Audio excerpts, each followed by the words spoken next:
Unaw.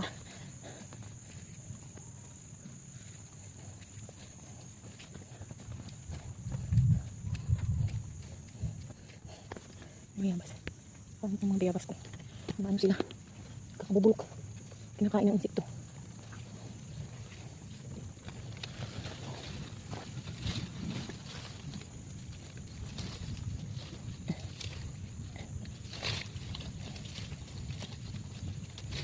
Mayabas muna. Gumaglang din sa bahay. May hantik pa sa pako. Okay. Ganito yung sayang yung mga bayabas ko guys. Agay! Ito dito tatlong puno. 1, 2, 3. Ayun, ganyan. Binubutas ng mga lapinig. Yan. Binubutas yan ng mga insekto. Bali ano tong bayabas ko. Itong puno. Lahat ganyan.